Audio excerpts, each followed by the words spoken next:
کہ لام کو جو سکون ملا ہے یہ عموماً لام امر جب حرف عطف کے بعد آتا ہے تو اس کو سکون ملتا ہے. تو وَلْيَعْفُوا وَلْيَصْفَحُوا أَلَا تُحِبُّونَ أَن يَغْفِرَ اللَّهُ لَكُمْ. عفا یعفو کے معنی میں نے اس سے پہلے بھی آپ کو بتایا کہ التجاوز عن العقوبہ ہے نا، سزا نہیں دینا، سزا نہیں دینا، اس سے تجاوز کر جانا. جی ہاں، ایک اور بات مفسرین نے کہا کہ طاقت رکھتے ہوئے درگزر کر دینا وہ ہے عفا یعفو. اللہ رب العالمین وہ عزیز ذو انتقام ہے، اس کے باوجود اللہ رب العالمین درگزر کرتے ہیں اس لیے کہ وہ عفو ہیں. اچھا، فرق کیا ہے دونوں میں، عفو اور الصفح میں؟ جو اللہ رب العالمین نے کہا وَلْيَعْفُوا وَلْيَصْفَحُوا کہ معاف، ہم تو اردو میں کہتے ہیں کہ معاف کر دو اور درگزر سے کام لو، اور اردو میں عفو درگزر استعمال ہوتا ہے، بڑے آسانی سے ہم کہہ دیتے ہیں. لیکن ایک باریک سا فرق علماء کرام نے ذکر کیا ہے العفو اور الصفح میں فرق. العفو میں اور الصفح میں فرق کیا؟ دیکھیں، کہتے ہیں کہ بعض مرتبہ انسان عفو سے کام لیتا ہے لیکن صفح سے کام نہیں لیتا. بعض مرتبہ انسان عفو سے کام لیتا ہے، مطلب اس سے نہیں، العفو سے بسکون الفاء، اس سے کام لیتا ہے. جی، العفو سے کام لیتا ہے لیکن الصفح سے کام نہیں لیتا.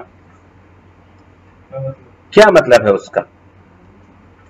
کہ انسان معاف کر دیتا ہے، مطلب یہ کہ اس کے ساتھ اگر برا ہوا ہے تو وہ معاف کرتا ہے، سزا تو نہیں دیتا. ہر کسی کے سامنے بولتا ہے پتہ ہے بہت ستایا تھا اس نے، پتہ ہے اس نے میرے ساتھ یہ کیا تھا، اچھا تم نے کیا کیا؟ ارے میں نے معاف کر دیا. لیکن سب کے سامنے بولتا ہے نا، ہوتا ہے اس طرح، معاف کرتا ہے لیکن سب کے سامنے وہ ذکر کرتا ہے نا. تو سزا نہیں دیتا لیکن ہاں سزا سے بڑی سزا دیتا ہے کہ بدنام کر دیتا ہے، لیکن وہ وقتی طور پر سزا نہیں دیتا. وَلْيَعْفُوا وَلْيَصْفَحُوا کہا گیا تو اللہ رب العالمین نے ہم سے کہا، مطلب انسانوں سے خطاب کرے. وَلْيَعْفُوا وَلْيَصْفَحُوا، اولو الفضل سے کہا ہے کہ وَلْيَعْفُوا وَلْيَصْفَحُوا، جو اولو الفضل ہوتے ہیں وہ عفو اور صفح سے کام لیتے ہیں. ٹھیک، یہ اولو الفضل کی صفات ہیں یہ، کہ وہ معاف بھی کر دیتے ہیں اور پھر کبھی اس چیز کو یاد نہیں کرتے. یہ ہے العفو اور الصفح، جو معاف تو کر دیتے ہیں لیکن پھر سب اس کو یاد رکھتے ہیں، وہ بھولتے نہیں ہیں، تو یہ صفح نہیں ہے. تو اسی لیے تو انسانوں کے ساتھ ہے، اسی لیے کہا جاتا ہے کہ الصفح ابلغ من مجرد العفو، صفح یہ ابلغ ہے عفو سے. ٹھیک ہے، تو ایک آدمی عفو سے کام لیتا ہے، ایک آدمی صفح سے کام لیتا ہے، تو آپ صفح اولا و افضل ہے، ابلغ ہے. کیونکہ صفح میں عفو داخل ہے لیکن عفو میں صفح داخل نہیں ہے. اسی لیے اللہ رب العالمین نے اولو الفضل سے کہا کہ وَلْيَعْفُوا وَلْيَصْفَحُوا. اس کے بعد کہا أَلَا تُحِبُّونَ أَن يَغْفِرَ اللَّهُ لَكُمْ. نہیں، ایسے بھولتا نہیں ہے، بعض مرتبہ ایسی چیزیں ہو جاتی ہیں کہ انسان بھولتا نہیں ہے لیکن پھر کسی کے سامنے وہ ذکر نہیں کرتا. یہ ہے اصل مطلب، یہ ہے اصل مطلب. رسول اللہ صلی اللہ علیہ وسلم کو جن جن تکلیفوں کو برداشت کرنا پڑا تھا ان میں سے حضرت حمزہ رضی اللہ عنہ کی جو شہادت تھی وہ بہت زیادہ تکلیف دہ تھی. تو رسول اللہ صلی اللہ علیہ وسلم نے سزا نہیں دی، حالانکہ ایک اچھا موقع تھا فتح مکہ کے موقع پر، لیکن رسول اللہ صلی اللہ علیہ وسلم نے انہیں سزا نہیں دی. وعلیکم السلام. تو اللہ کے رسول صلی اللہ علیہ وسلم عقوبات سے کام لے سکتے تھے، مطلب سزا دے سکتے تھے. فتح مکہ کے موقع پر کتنا اچھا، وہ سارے دشمن آپ کے سامنے سرنگوں تھے، ٹھیک ہے، نہیں تھے، سب سر جھکائے ہوئے تھے، لیکن رسول اللہ صلی اللہ علیہ وسلم نے کہا اذهبوا فانتم الطلقاء، کہا لا تثريب عليكم اليوم. لیکن آپ ان غموں کو بھولے نہیں. آپ کیسے، کیا دلیل ہمارے پاس کہ رسول اللہ صلی اللہ علیہ وسلم اس تکلیف، ہاں کہا کہ جو ہے نا تمہیں میں نے معاف کر دیا ہے لیکن تم میرے سامنے بتاؤ. نہ آپ نے کسی کے سامنے اس کا ذکر کیا، نہ آپ بولتے بیٹھے تھے سب کو کہ دیکھو یہی وہ حبشی ہے جس نے میرے چچا کو مارا تھا. کبھی نہیں ذکر کیا آپ نے، کبھی اس کا ذکر نہیں آتا ہے. کہ رسول اللہ صلی اللہ علیہ وسلم نے، لیکن آپ کے دل میں وہ رنجش تھی، وہ تکلیف تھی، تو آپ نے سامنے آنے سے منع کیا ہے. تو اس کے بعد اللہ رب العالمین ایک آفر دیتے ہیں، الا تحبون ان یغفر اللہ لکم. یہ عرض ہے، الا تحبون ان یغفر اللہ لکم، کیا تم یہ نہیں چاہتے ہو، کیا تمہیں پسند نہیں ہے کہ اللہ تعالیٰ تمہیں معاف کر دے؟ اب اس آفر کو کون ایکسپٹ کر رہا ہے، کون قبول کرے گا؟ ابو بکر رضی اللہ عنہ، من السابقین الاولین، بلکہ سباق فی الخیر، سب سے آگے رہنے والے.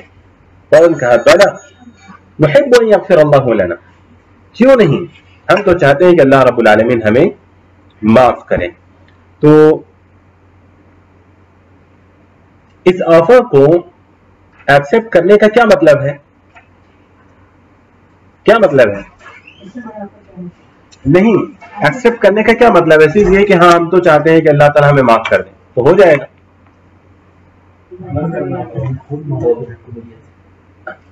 مغفرت کے جو اسباب ہیں اس کو اپنانا ہے، مغفرت کے جو اسباب ہیں وہ اپنانا ہے. اس آیت کریمہ میں مغفرت کا کیا سبب بتایا؟ وَلْيَعْفُوا وَلْيَصْفَحُوا. ہاں، تو بندوں کو درگزر کرو، بندوں کا رب تمہیں درگزر کرے گا، یہ ہے. تو دوسروں کو درگزر کرنا یہ بھی مغفرت کے اسباب میں سے ہے، یہ بھی مغفرت کے اسباب میں سے. اگر ہم اللہ کے بندوں کو معاف کرتے ہیں تو اللہ رب العالمین بھی ہمیں معاف کریں. بہت سارے لوگ بولتے ہیں قیامت میں دیکھ لوں گا تمہیں، دنیا میں نے معاف کیا، قیامت میں دیکھ لوں گا. وہ کس طرح معاف کیا تم نے؟ دنیا میں جو قیامت میں دیکھنا چاہتے ہو تو یہ تو معافی نہیں ہوگی نا. تو بہت بڑی چیز ہے، شاید ہی ہم میں کسی کے دل میں اس کی اہمیت ہو کہ انسانوں کو ہم معاف کریں تاکہ اللہ ہمیں معاف کرے. وہ اس آیت کریمہ سے ہمیں پتہ چلا کہ بندوں کو معاف کرنا بھی مغفرت کے اسباب میں سے ہے. اس کے بعد اللہ رب العالمین نے کہا الا تحبون ان یغفر اللہ لکم. اس کے بعد اللہ تعالیٰ کہتا ہے کہ واللہ غفور رحیم، اللہ رب العالمین غفور ہے، رحیم ہے. غفور ہے، رحیم ہے. یعنی ایک تو یہ کہا میں نے کہ اس آیت کریمہ سے ہمیں یہ پتا چلا کہ بندوں کو معاف کرنا ہماری مغفرت کے اسباب میں سے بھی ایک سبب ہے. ٹھیک ہے. اس کے اللہ رب العالمین نے اپنی دو صفتوں کا یہاں پر تذکرہ کیا، کہا اللہ غفور ہے، صفت المغفرہ کا ثبوت ملتا ہے کہ اللہ رب العالمین صفت مغفرہ سے متصف ہے. اچھا، لفظ غفور یہ مبالغے کا صیغہ بھی ہو سکتا ہے، اسم مبالغہ بھی ہو سکتا ہے، یہ کیونکہ فعول اسم مبالغہ کا صیغہ ہے، وزن ہے، یا صفت مشبہ بھی ہو سکتا ہے. صفت مشبہ اس صفت کو کہتے ہیں جو انسان میں، جو کسی میں بھی ہو، بالکل ثابت و دائم ہوتی ہے، اس کو صفت مشبہ کہتے ہیں. ٹھیک، تو ثابت اور دائم ہے، مطلب یہ کہ وہ صفت اس سے الگ نہیں ہو سکتی، وہ صفت مشبہ ہے وہ. ٹھیک، تو غفور یہ جو فعول کا وزن ہے یہ صفت مشبہ کا بھی وزن ہے اور اس مبالغہ کا بھی وزن ہے. تو بعض نے کہا کہ یہ مبالغہ ہے. اللہ رب العالمین کے کثرت مغفرت پر دلالت کرتا ہے یہ لفظ. ابن عثیمین رحمہ اللہ کہتے ہیں کہ نہیں، دونوں چیزیں اللہ تعالیٰ نے جمع کر دی ہیں اس میں، کہ یہ اللہ رب العالمین کی صفت مشبہ بھی ہے اور رب العالمین کی صفت مبالغہ بھی ہے. یہ صفت اللہ رب العالمین کی، یہ اللہ رب العالمین کی ذاتی صفت ہے، مطلب یہ کہ آپ اللہ سے الگ نہیں ہوگی یہ صفت. ٹھیک، اور اللہ رب العالمین بے انتہا معاف کرنے والا ہے، واللہ غفور رحیم، جس کے بے شمار آیتیں اور دلائل ہمارے پاس ہیں کہ اللہ رب العالمین کس طرح معاف کرتا ہے. تو اس سے پتا چلا کہ اللہ رب العالمین کی یہ جو صفت ہے غفور، یہ صرف مبالغہ نہیں ہے بلکہ اللہ کی صفت، یہ صفت ثابتہ و دائمہ ہے اللہ رب العالمین کی. اور اللہ رب العالمین کی صفت اس کے اندر مبالغہ بھی ہے، مطلب ہے کہ کثرت پر دلالت کرتا ہے. مبالغہ کا مطلب کیا ہے؟ کثرت پر دلالت کرنے والا اسم یا کلمہ، مبالغہ.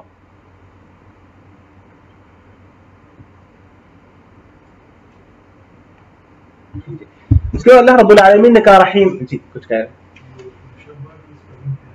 میم شین با ہا، نہیں، گرامر سے اس کا تعلق ہے. وہ انشاءاللہ مجھے لگتا ہے کہ شاید ان کے بعد ہی جو ہے نا، جیسے اسم